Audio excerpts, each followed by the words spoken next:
going on, world? This is B100 TV, where we have a conversation with real people. Today, we're here with other than a good brother. I've actually been around a few times. One time, I actually just learned about years and years ago.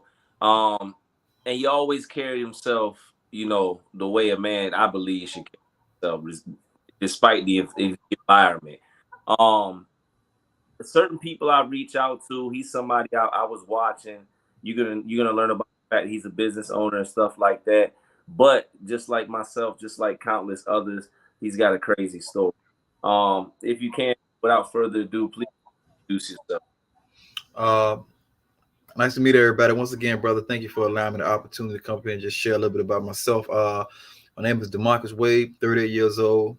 I'm a Virginia resident. I just finished serving 14 years and 3 weeks in the Virginia State Correctional Facilities. I've been home since March of 2020. Father of three, 18, 19, and 16. Uh, yeah, just, out here chasing opportunities. That's it's an abundance out here, and just trying to make the best of my life in a progressive manner. That's all.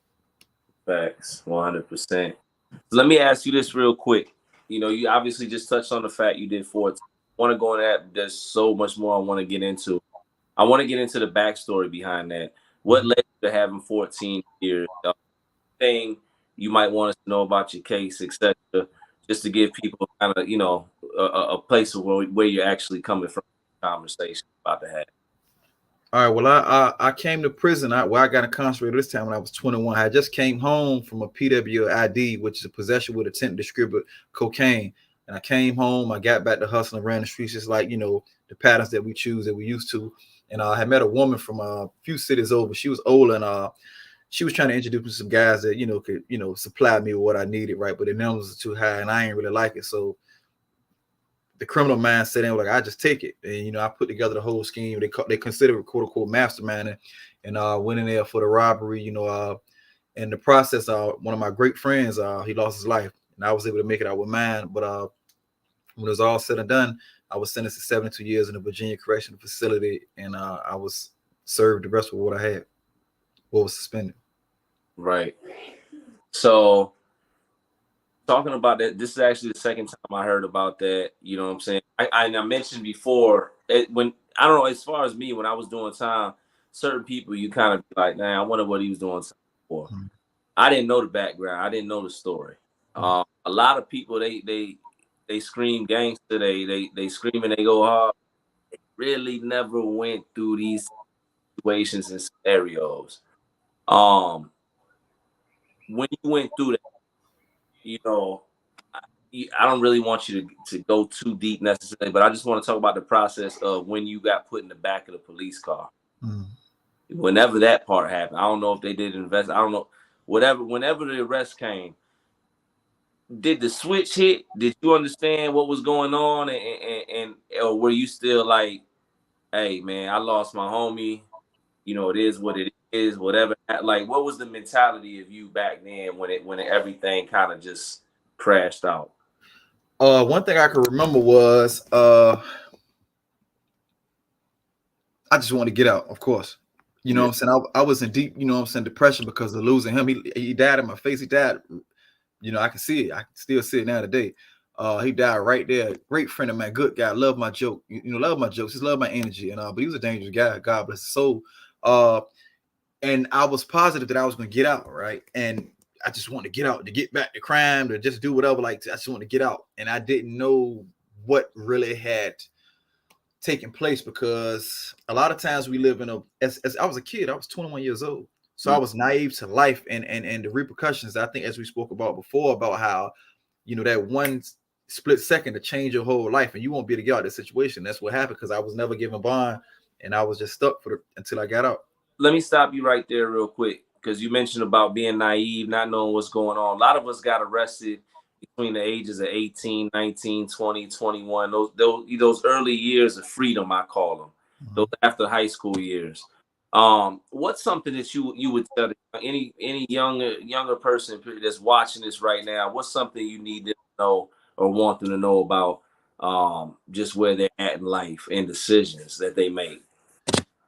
Well, I tell you this, and And I want to reiterate something I heard before I have to. I always quote this because it makes so much sense. Give my language, to the viewers. Brother, if it's all right. I heard this at a St. Brad's Correctional Facility. The brother was speaking at a seminar. He said that he was speaking about us going out there. And then I'm going to tell you how cool it is. He said, if you want to go out there and get high, get drunk, you can go out there and get fucked up. You want to go out there and get some pussy, you can get fucked. He was basically saying that whatever you want, you're going to get. And to all the youth, man, young guys, teenagers, whatever, men and women, or girls and boys, whatever you go out there and you do, you step into a ring, you put a gun on, you put the bandana on, you get some drugs, you start taking drugs. Go ahead and tell your mind that you're going to get the consequences. And I know you don't want the consequences. So if you don't want to suffer from what you do by putting yourself in these situations, don't do it. Because if you put yourself in this arena, it's like a boxing match or a football field, the rules apply. And there's no rules in the street. So the only rules is, jail or death. So if you can accept those rules, which I know you can't, I would say just step away. And what's crazy, I mean, you said it better than I could, but it caused a thought. When I was younger, I was feeling myself. I was running the streets, you know what I'm saying? But I weren't really running the street. I for myself, I weren't really too deep in the street. I was playing with it. When I got my time and I got sent to Sussex, and I want you to talk a little bit about your time, but for me, when I got sent to Sussex, a level 4, which you mentioned, we was at that same time. Now I was surrounded by all the killers, all the gorillas, all the thieves, all the strong arm. Now, everywhere you look, there ain't no hiding. Mm-hmm. And I just remember for me, I was like, oh no, I ain't. This not what I'm built for. I found a way to get through because that's what we do. We overcome. Yeah, that was a wake up call. Nah, this the big league now. But what was your time? You did 14 years. You hit Sussex. What are some of the spreads you hit? What are some of the things that stuck out to you? Where were you at? You saying mentally? What was the prison bid like? I'm gonna dive into something that a lot of people didn't really know. So I'm a thinker, just like yourself. And I realized, all right, I felt it when I was 21. I went to prison when I was 21. I knew mathematically that I would get out between 35 and 36, right? As long as I didn't get in a lot of trouble. So I was like, all right, I got to figure this thing out. But it's something I did a lot of people never knew. Because I knew I was getting out at 36, I would watch the guys who were around that age range, 34, 35, 36. And I would, the same way, you can tell you can learn from a fool and a wise man, right? You know that. So I would see who I didn't want to follow behind, but I would see men that mimic what I thought a 35, 36-year-old man would look like. And going through the motions of the headache of having to go through the aggression as young and, proving yourself, just learning how to survive and how to walk through it, the maze of, because like you was talking about earlier about how it's a lot of foolishness there. Everybody there for not making the right decisions. Not saying it's all foolish, but everybody's there for that conduct themselves as grown adults. Let's just be. There's a lot of savagery that people are usually trying to manipulate. Trying to get whatever. It's that type of environment. So I agree. Yeah, no, but I learned to trying to get some more light in here. I'll switch to go around here. You mind if I switch to go around there just to get some light? Yeah, because when you're doing these Zoom calls and whatnot, you're supposed to have a light at your back to make it a little more professional. Yeah. All right, so that'll look a little bit better. All right, so but I just went through a whole lot of ups and downs and hoops. Like we talked about how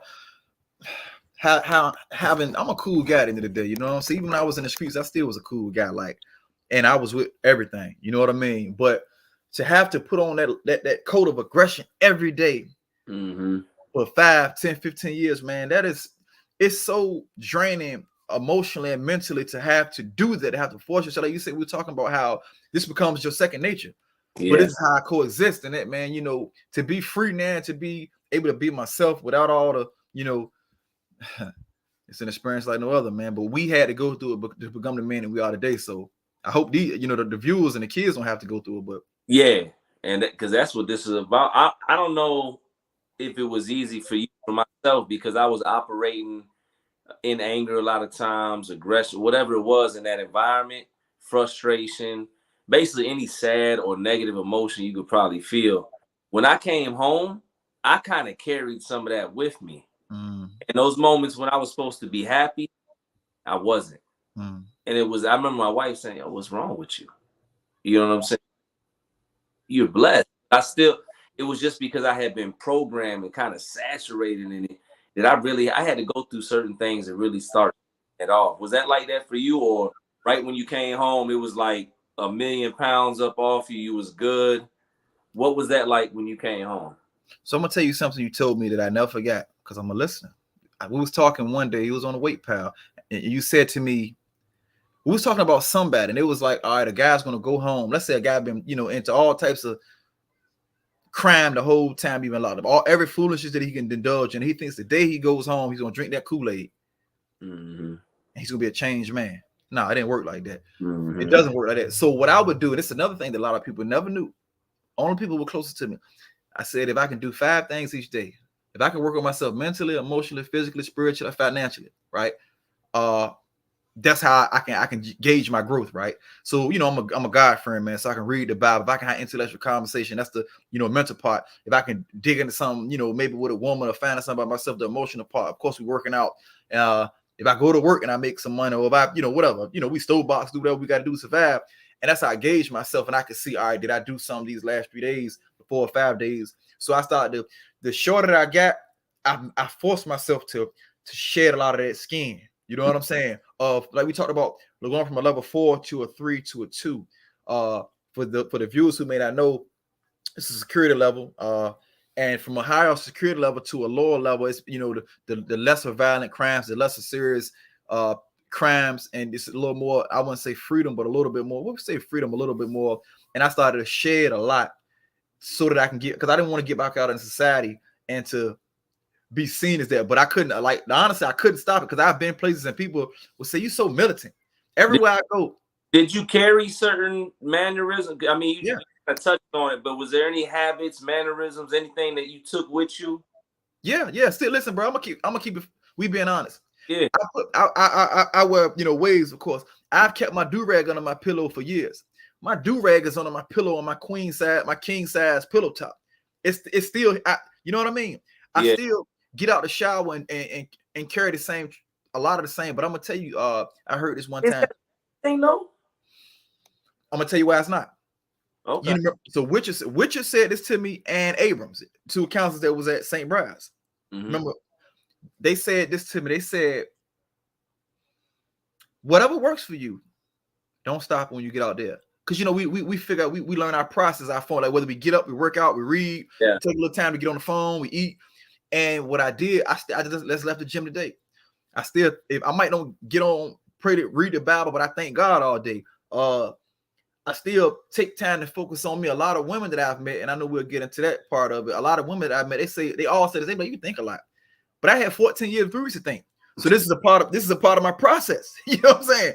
So definitely, yeah. We're thinking, we become philosophers behind the wall, some of us. But it's hopefully we don't go off the rails with the philosophy. A lot of us get out there with it. But yeah, but so yeah, a lot of it came over like a lot of people don't recognize something, which I know you do, because the type of person that you are.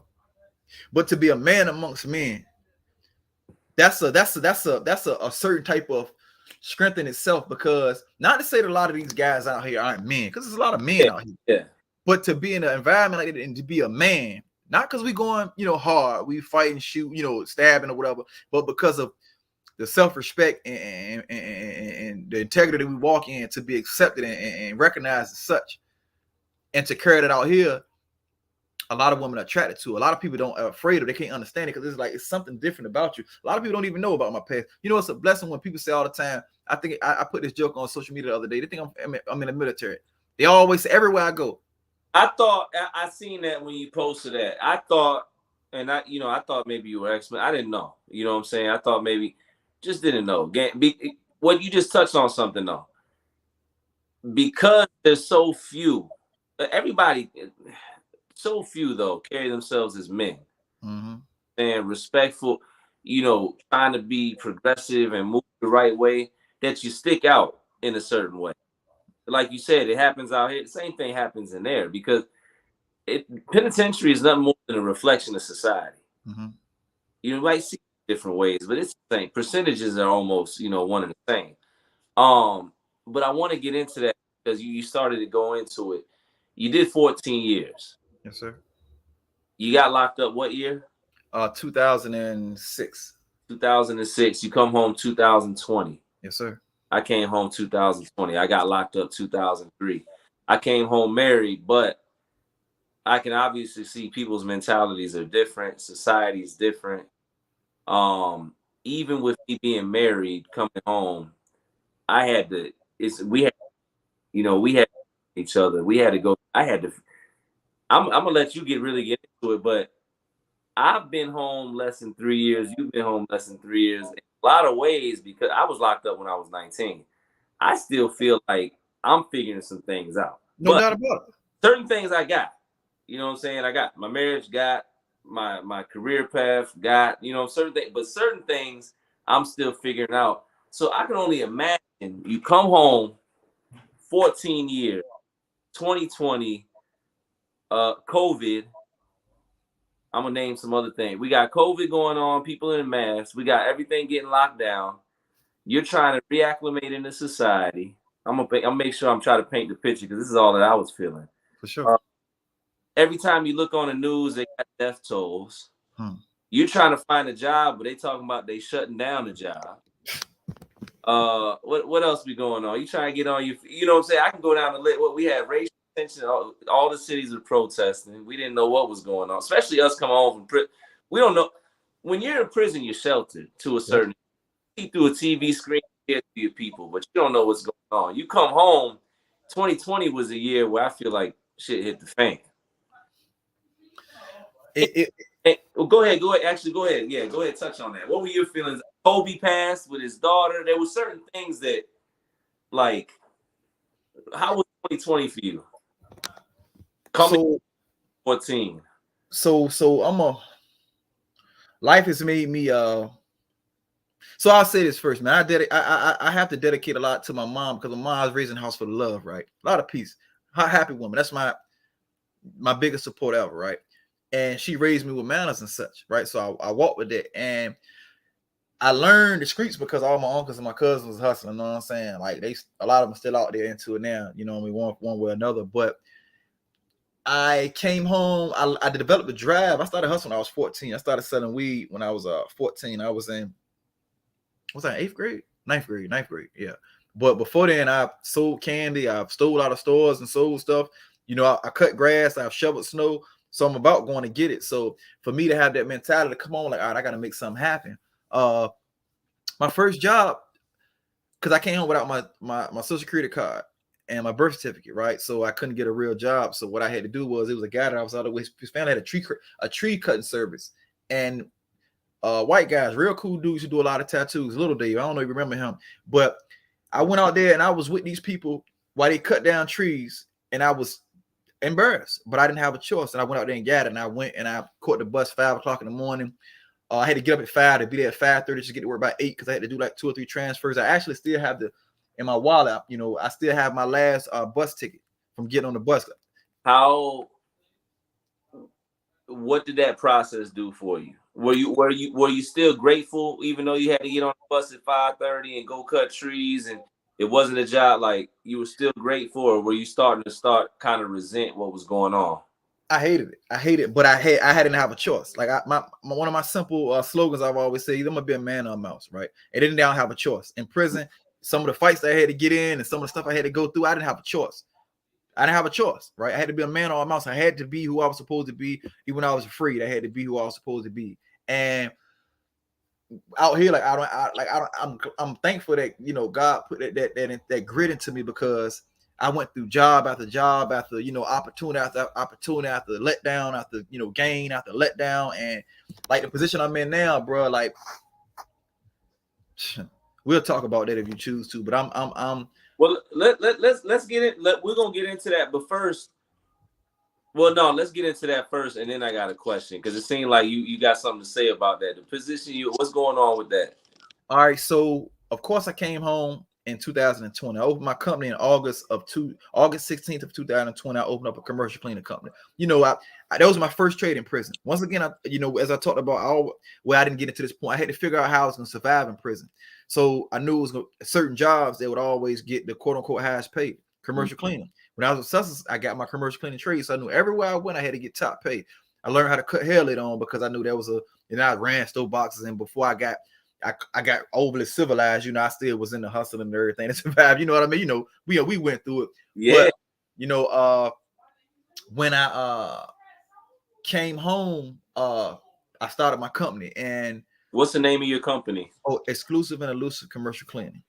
And info, you got to put the number, the what, anything people need. Okay, well, Exclusive and Elusive Commercial Cleaning, you can find me on my website, .com, Exclusive and Elusive Commercial Cleaning. The company number 757-685-9363. We do buffing, washing, scripting, high to low detail cleaning, post-construction cleaning. We clean all types of offices. We do carpet shampooing, upholstery as well. And I tell people like this, brother, I'm not a janitor. I'm a businessman. By the grace of God and all the opportunity that came along, the first year I was posting on social media to let me do a carpet here. I might make $65. I might get a job. I was doing, and I still do. My company still does. We was doing move out cleaners on apartments. I had no idea that was a thing, and I was just doing whatever I could. Now I make like $12,000-$13,000 a month. You know what I'm saying?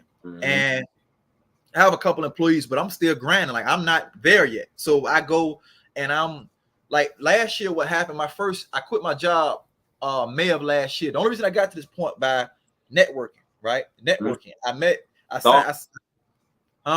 I said talk about it. Or just talking earlier.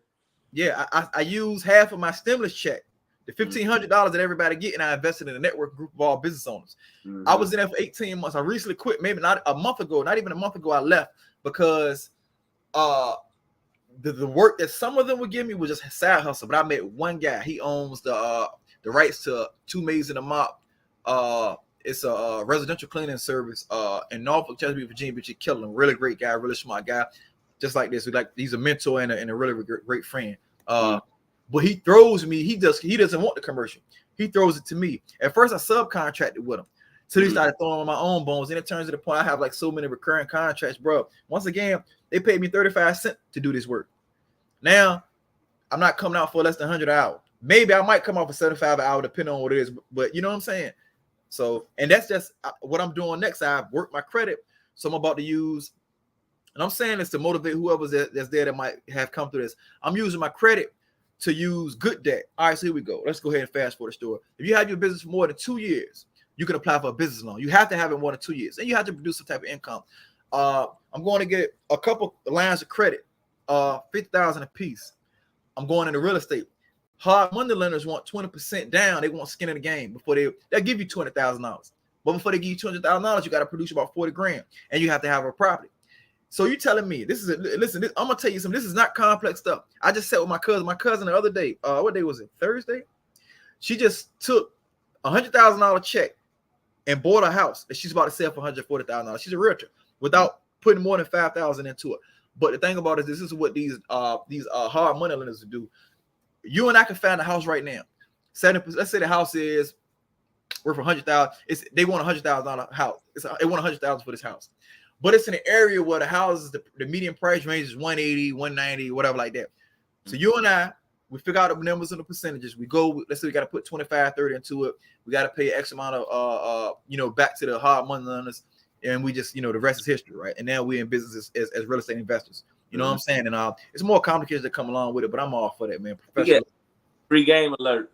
Free game alert. Yeah. We got up though. We got a chopper. We in a lot of the same lanes without even. Hit me up, bro. This is what people don't understand. And you said something. You listed what you're making. You put that out there, but you say you still grinding. Anybody ever started a business, especially from the ground up, anything? Yeah. When you start making money, but there's still so much work to be done. You know what I'm saying? I'm blessed to have some really, really successful mentors. Like God is great, but networking, and putting on a level of professionalism that people can just with still being, wisdom of the crowd, right? We talk to who we supposed to talk to, how we supposed to talk to them when we're in front of them. And A guy said something to me one time before, and I never forgot it. I'm never gonna forget it. He said, as an entrepreneur, you can work whatever 16 hours a day that you choose to. Most people go to work, get off at 8, is the end of the story. No more problems, headache with that. There's nothing more beautiful than, and I'm just speaking, and again, I speak the same thing as you, just to let people know we both been home less than 3 years. There's nothing more beautiful than being able to go in when I want to, or take me out and turn in the lock, opening the doors on the brick and mortar that I own, the business. So I feel you. And again, salute to you. I think it's important. That's why we want to highlight brothers like yourself, sisters like yourself that come home. Don't see incarceration as a reason not to succeed. A lot of times it's through our frustrations because we were listed as ex-felons that we like, you know what, I'm gonna go ahead and get it my own. And then at the same time, we kind of in an opportune. Anybody that's coming home right now, it's the Great Migration. I think they said, I don't know the exact numbers, but more Americans in the history of the existence of America have quit their jobs in the last 2 years. People are figuring it out. Yeah. You know what I'm saying? A big time corporation, as Freddie Williams, my mentor, will say, they'll pay you to not chase your own dreams. Yeah, most definitely. Most definitely. I quit my job in December. I was a little nervous. My wife wanted. She was like, "Let's go." You know what I'm saying? Been up and down, but man, it's rewarding, man. It's rewarding, and we're starting to grow, and it's a beautiful thing. So it's good speaking to other business owners, especially guys that got titled the quote unquote ex-felon title, man. And you gave some free game, man. Pay attention. Free game alert. But I want to get back into and we definitely gonna get back into a couple things in with business and stuff like that too. We got time, but I want to talk about 2020. We talked about everything's chaotic. As a man coming home from incarceration, I think it's natural you want certain things. No doubt. One of them being companion.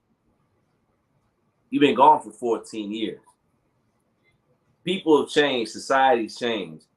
What was your approach? Was it just where did you start at? When it came to getting into the dating scene, or what I'm saying, seeking a companion, whatever it was. Did you hit website? I've heard some guys say they went on websites. I heard some guys say like, what was your approach? I tackled every area that I could. I did dating websites, didn't really like it. I always succeeded meeting people, but I'm more of an in-person, because you can meet a person off of pictures, but it's Facebook, Instagram. I've dated, the face-to-face thing. Social media dating is the big thing now. You know what I'm saying?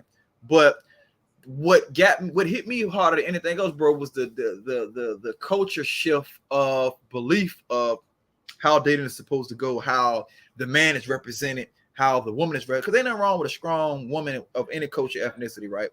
And it's a lot of games being played out here. A lot of it's funny that you said we spoke previously about how I talk a lot about relationships, and I've had other women say this. You talk about, because this is all right. What's in the heart, we confess it out of our mouth, right? The things we think about, we either act on or we do it. Like I speak about business, happiness, opportunity, positivity, relationships, right? And I went out here, when I got out here first, I was lining them up and knocking them down, right? You know what I'm saying? But as a 38-year-old man, that's not the lifestyle. I just had to sow my royal oats, they say. But looking for real companionship and real happiness. And like you said, you left at 19, left at 21. This is the hard part right here, bro. I wasn't ready for the emotional, mental scarring that came along with dealing with people who've been out here since we've left. You know what I'm saying? They dealing with their past issues from family and all the stuff, and then relationship after relationship, and now as a man, social media. There was no Facebook when we left, right? There was no Facebook, no Instagram when we left.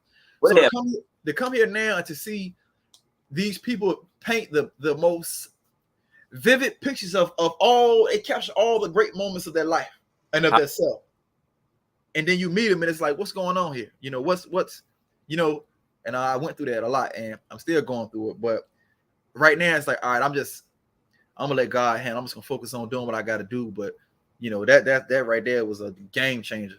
Did you run into any like awkward conversations when women found out you were, you came from prison, etc.? Any crazy responses, any moments like that?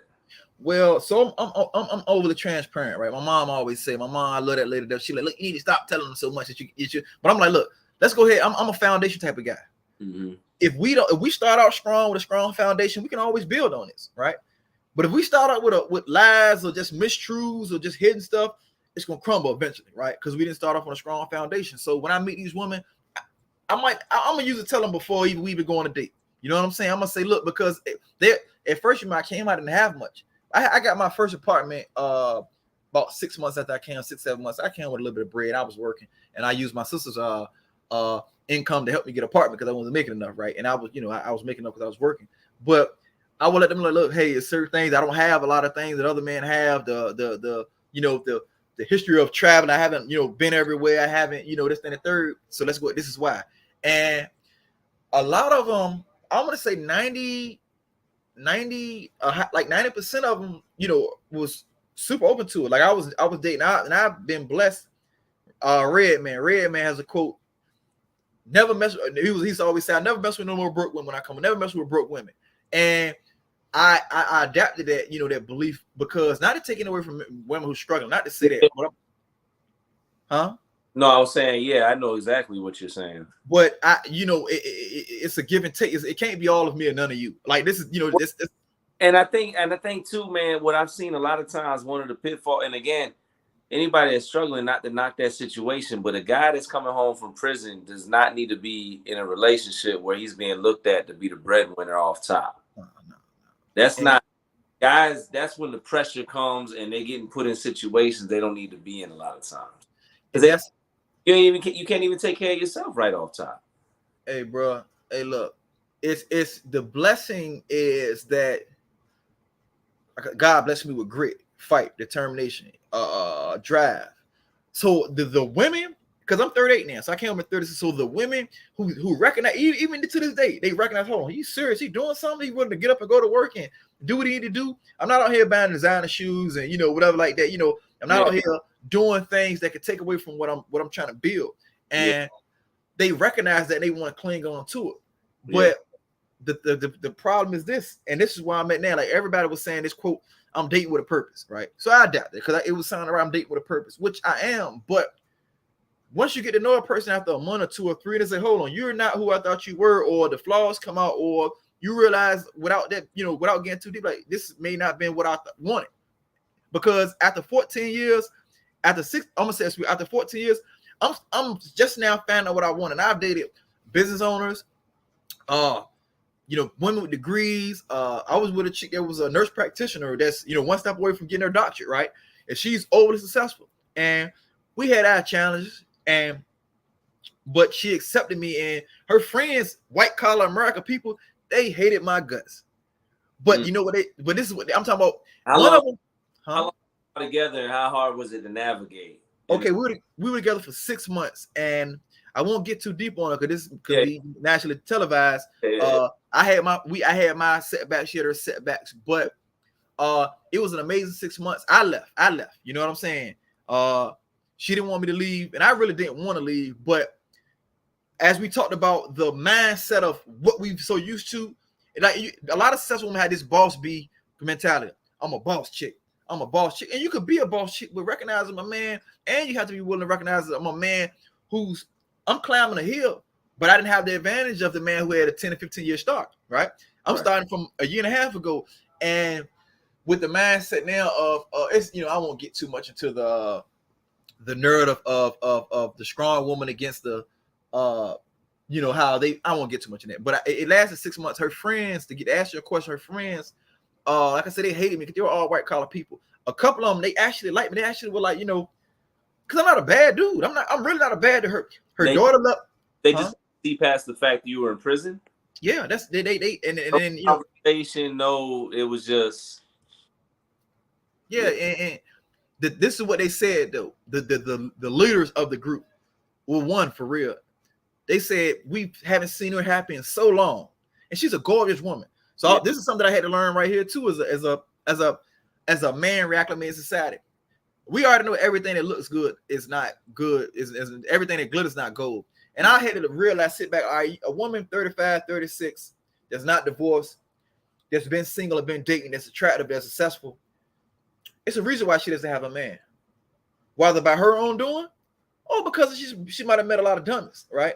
So And let me well, go ahead, and I got to ask you something after you finish this thought. I'll be brief. What happens is, because when you meet these gorgeous women who have walked in strength for so long, it's a built up a barrier and blockade they have around us. I don't really need you. But they if I have things, if I have accolades, accomplishments, and these things that the money can buy, I'm strong with that. But you sleep in your bed every night alone because you have become confident with what money can buy and just the things that you have instead of what the things that money can't buy, which is the connection that So let me ask you this real quick. Mm-hmm. I was having a conversation with somebody else, and I'm hearing similar things, but I don't know. It could definitely be the opposite. You've been home less than 3 years now. You've been dating. How many relationships can you say you've been in, or women you might have been dating for at least, we'll say, 2 months? Maybe that's a fair number. I don't want to say 2 months. I would say, because 2 months, I've had a lot of flings for just 2 months. Okay. When I first came home, I'm not not to sound disgusting, huh? And I'm the guy that came home married, so I'm learning right now as we speak. I would say I was in two relationships. One woman was amazing. She's an amazing woman right now. Whoever gets this woman, she owns a daycare. Whoever gets this woman, he got a gift from God. I wasn't ready to be what she wanted me to be when I bumped into her. Because even though she's beautiful, attractive, got her own, we both bring it to the table. What ways were you not ready though? Was it from incarceration or just in life, or when you say that, what do you mean? I still wanted to date a lot of women. I had been gone. I still wanted to, I wanted to, have sex with a lot of women, right? Different women. You know what I'm saying? Been gone 14 years. Yeah, I get it. So I want to. 2 relationships. You dated a few women. You're single. You've experienced these different personalities. I don't know. Is it that you've never found somebody that's compatible, or is it that you always found something that you just couldn't get past? So I've met really, really good women that I wasn't ready to take the steps. Because like I say, I'm an honest man. So my approach would be, you're single, I'm single, let's enjoy the time and company and see where it goes, and just enjoy it. Then because my mom, like I said, my mom raised me right, so I do my best to treat people good. So with me treating people good, a lot of women get accustomed to that, because I'm like I say, I'm not a rich man, but I'm gonna bring what I can to the table. I can cook, you know what I'm saying? I like to hold hands, I like romantic stuff. I like to watch movies and do all the stuff. I was raised with a lot of kids, so I know how to. Mm-hmm. I respect families and all that. And a lot of these women like, man, I don't smoke. I drink a little bit. You know what I'm saying? So with all these things, they don't want to let it go. But like I said, I still was ready to bone. With the relationship that I was in, it was some underlying factors that it was just a lot that I just had to step away from. You know what I'm saying? And I'm not perfect. I got flaws, but the difference between me and a lot of other people, I don't say a lot of, but with my flaws, I like to grow. And the only way I'm going to grow is if you check me for when I'm wrong. But if you check me out of a place of love, I can accept it off the rip. If you check me from anger, it might take a while, but I'll still accept it because I'm not a fool. Mm-hmm. Only if they have gaslighting is at an all-time high in relationships, meaning that I'm going to tell you what I need to tell you to make you do things that benefit me, right? It may not necessarily take away from you. It might take a lot from you, but I'm going to do things that benefit me and maybe not the greater good of us. I never knew what that term meant until about 2 weeks ago. I started all over the place now. Have you ever heard of a narcissist? Yes. Well, I think, isn't that somebody that's like trying to always control the situation or do what they do? Bro, I dated one. So I'm a smooth cat. Mm-hmm. But I have never, and I'm gonna say this I have never dated someone. A narcissist is they do something called love bombing. They shower you with love and kindness and peace and happiness and togetherness. But and it's a manipulation tactic and like I said, I'm a smooth dude. But the holistic of, I dealt with a woman who was extremely scarred inside. Mm-hmm. Extremely on the outside, bundle of joy. Yeah. Right? Success for everything that you want. Inside, scarred, and I loved her, and it hurt. And I had to leave because the positivity and happiness that I bring had me in a realm of depression that I haven't felt since I first went to prison, or some of my hard times, and I was in a relationship with somebody, and I couldn't understand why I was feeling the way I was feeling. I couldn't understand. I just knew I gotta get away. And I went, once it hit, because I was in love. Once it hit me and I stepped away, it took about 3 months for me to heal from that, man. And I didn't even, and then I started researching narcissism.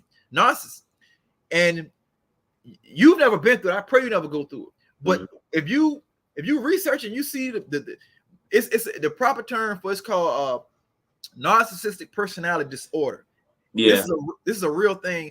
And there's people out here, bro, that are so scarred, but their whole tactic is to control and manipulate and to get you to do what they do so they can lie and manipulate and just it's rough, man. But hey, I got a buddy going through a situation right now, and it's the craziest thing. And I talk a little, I talk, but his ex did something. She crossed the line, right?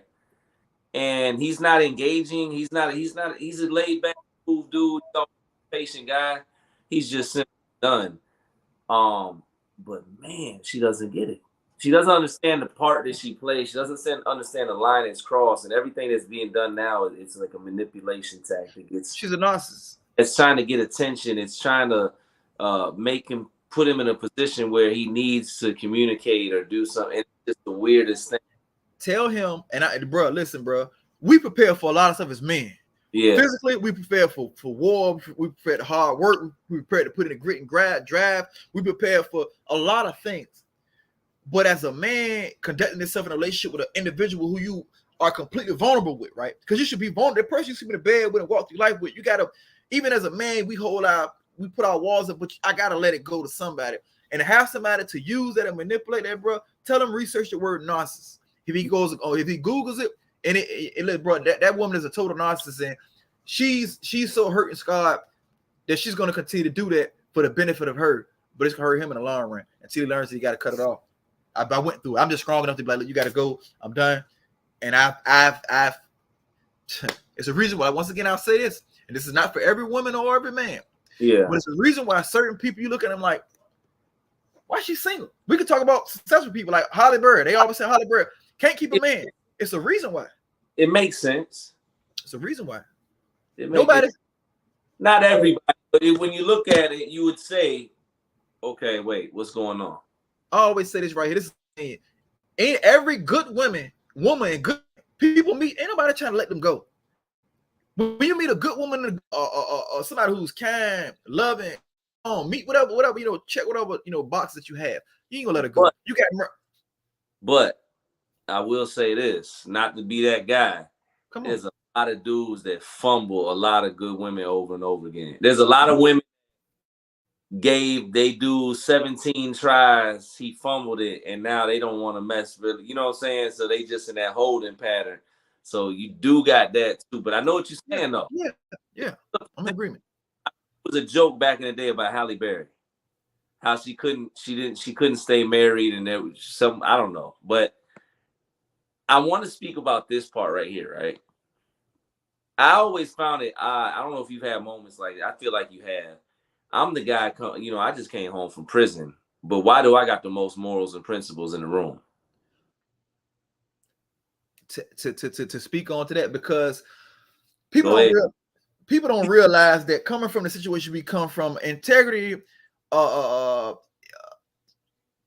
all you have, right? If you don't have nothing else, if you don't have, and I'm speaking to the listeners so you can understand, if you don't have drugs, a cell phone, you don't have any connections, if you don't have anything else, all you have is your word. You have who you are and what you stand on. And that's how you're going to be, respected, appreciated, taken in, whatever. And we hold on to that because of us. If I step on your shoe, pardon me, brother. If I do anything because I don't know what you might do.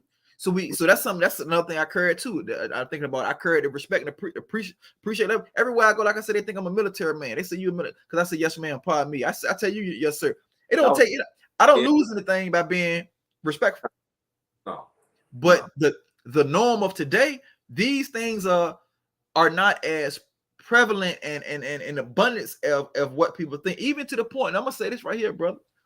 I don't attract street women. I don't attract, because I'm not that type of cat, right? You know what I'm saying? But it's a lot of women who It's women who may be intimidated by me, but it's women who may be, I'm not gonna say turned off, because once they get around, I get to laughing and joking and talking when they're like, oh, this, I'm a cool dude, but they're not attracted to the, I want to say uprightness, but because I try to live a clean life. Like I keep my social media profile clean for a reason.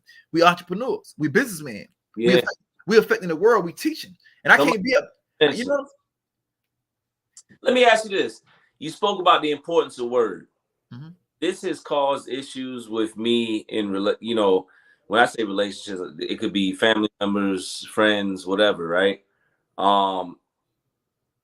Being that guys that a lot of us that come home from prison, we hold that value of our word. Did you run into any situations with people that you know you was cool with or whatever over their word not being held, and you kind of holding that, and they saying you were hey, why so much emphasis on that? Yeah, all the time, I had I really don't have friends. I mean, it's not because I'm a dissociable guy, but it's because where I'm going. I have friends that are business associates, and we have similar interests, but we don't mean we hang together, we eat each other's house every night, you know, we, you know, go bowling or whatever. But the people who I knew, and that's another reason why I dated a lot, because I was single. So I'd be dating with these women because I'd be, instead of me being by myself, I'm gonna be out with these chicks, right? And I'm actually going out tonight. I'm single. I tried this relationship thing again. I'm going out tonight. You know what I'm saying? I realized this because you have principle and you're a man of integrity. You've walked in that you have that. I realized this man may never had it, right? Because if it was, they say if it ain't in you, it won't come out. You're like, if I'm a liar, if I'm not a liar, I won't lie to you. If I'm not a thief, I won't steal. If I'm not a whatever, it won't come out you. But as soon as it comes out, I say, okay, I'm not even mad because this is who you were. Because if you were a man of integrity or a man who held your word, you would have did it. But I could get mad at you, but I'm not, because you showed me. So, like I say, it take a lot of energy to hold a grudge and to be angry. You know what I think? I could be wrong. I think because we were gone for over a decade. Well, for me, over a decade and a half. You almost a decade and a half. People have interacted with each other in such a way that the stuff we're not good with, it's normal to them. Them lying to each other, the small little lies, the saying they're gonna do something but not doing it. These are all normal things to them. And but the world that we came in, that we you know had to operate in, unfortunately, this is not normal. Let me say this to you, brother. I got to say this to you right here. I'm glad you made me pull this thought up. Do you know the weirdest thing I'm realizing right now, Dacia? Because I didn't drink I've been drinking now maybe about 8 months, 8 or 9 months. Salute to you. You know what I'm saying? Like I said, I don't smoke. You know what I mean? I ain't smoked since 2004, right? And because my mind is clear, my judgment is, you know what I mean? We being in prison, we become overly observant about a lot of stuff, right? Yeah. We read a lot. So to go on this topic, this is the weirdest thing ever, bro. The culture now. The women align to the man, the men align to the woman, and they accept it. Yeah. I've had women tell me that I was they insinuated around the way that I was childish, because the ones who act like they want to be in a relationship with me, not just my honeys, you do what you do. You know what I'm saying? You know what I mean? I ain't mad at you because we adults, and if once you get too far out there, I ain't gonna try to reel you back in, right? But these women will basically, I should have had a woman tell me like, look, you need to set, because she would buy me stuff. We would go out on dates. She would pay for dinner. We was trying to see where things were gonna go. She felt like she could do it, and she was a self. She felt like she could do what she wanted to do without her ever saying, "I'm a cheat." Except what? That this is the best it's gonna get, because this is what they always say. They say it's the dating pool full of piss, right? They say it's full of piss. So you need to get with me because I'm successful. I got what I want to do, but at the end of the day, I'm a boss chick, so I'm gonna kind of do what I want to do. They won't say it like that, but if it don't look right, here we go. If it walk like a duck, quack like a duck, talk like a duck, man, it's a duck, man, right? So when a person is trying to be sneaky or manipulative, all that, and I sit back, and I'm, what they say, a fool can never play the role of a wise man, but a wise man can play the role of a fool. So I play dumb. Whole time I'm sitting back watching. I'm gonna lay a trap and see, not even necessarily, but I'm gonna see what you're gonna do by me playing naive to it. And when I bring it to their face, like, hey, don't you know this? And they be like, what you now they're angry because you're mad at me because And I don't do this attention. This because I put a mirror to your face and showed you exactly what you did. And then you mad at me because I showed you. So I'm supposed to sit back and allow you to do what you, and that once again I stand on that type of principles. So for me, when it comes to dating, like right now, I don't put a whole lot of pressure on a woman. Like, look, check this out. But what you're not gonna do, I don't care how pretty you are, I don't care what kind of car you drive, I don't care how much furniture, how nice your apartment, your house is, your townhouse, whatever. Mm-hmm. Soon as you start showing me that, and we like they tell me they serious, and you start showing me you can't be committed to a serious dating relationship, but still be connected to your ex and another dude that you've been dealing with for the next 4 or 5 years. You cannot do that. And they think it's okay. No, it's not okay. I tell guys down here in Atlanta, the rapper Trouble, rest in peace, just lost his life. Messing with a female in her spot. You know, it got done doing whatever they was doing, laying down. Her ex kicked the door in. She had ended with him. They was done for 3 weeks. For 3 weeks. And that man her dude weren't done with her though. And that's why, today in society, I'm grateful. You know, if I'm gonna be all the way transparent, any man coming home from incarceration, he's gonna have thoughts of, hey man, you know what I'm saying?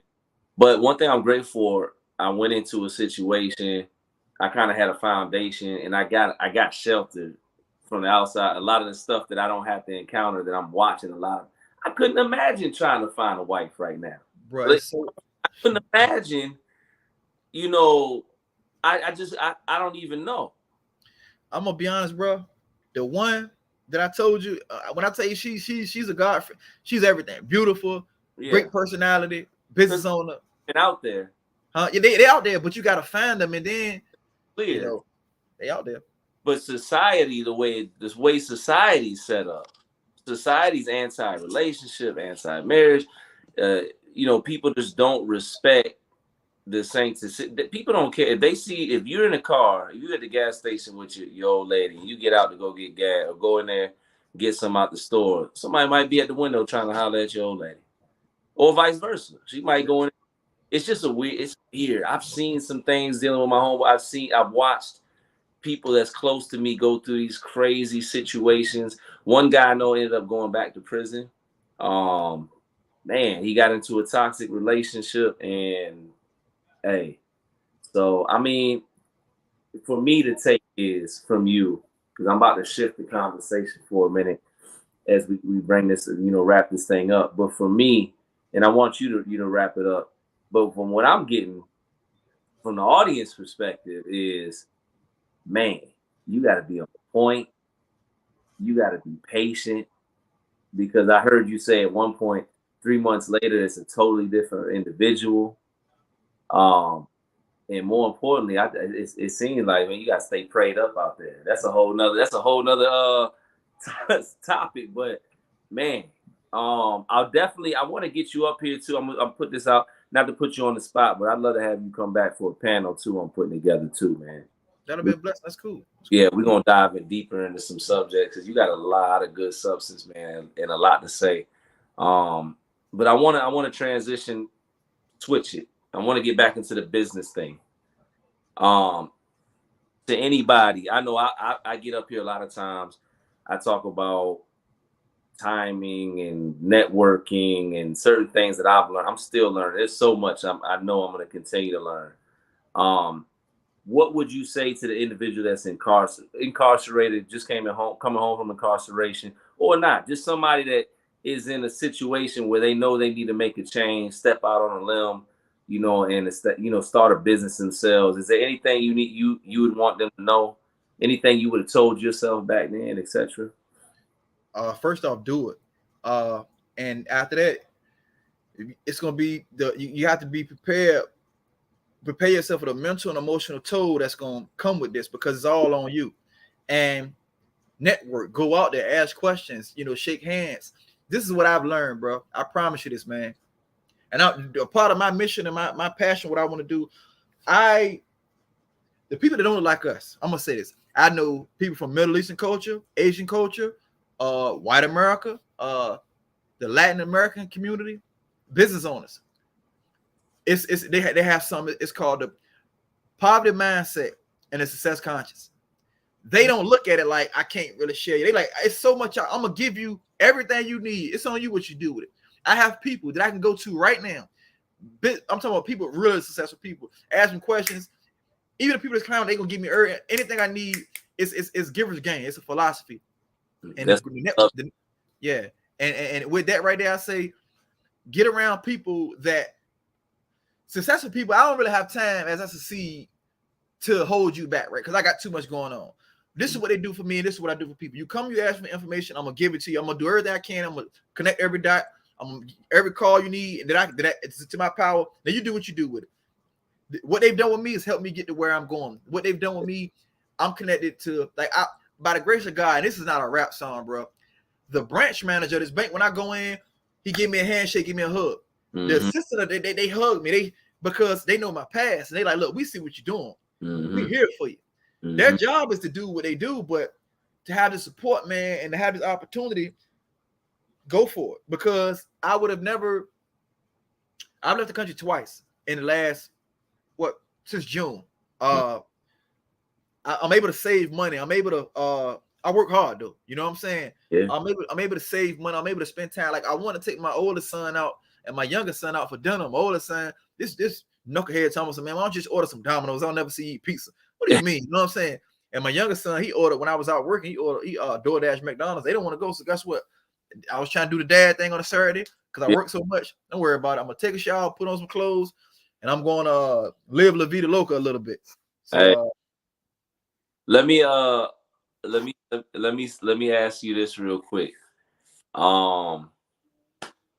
because I think this is important, and I wish we had more time, but I just want you to touch on it briefly. We definitely gonna have you.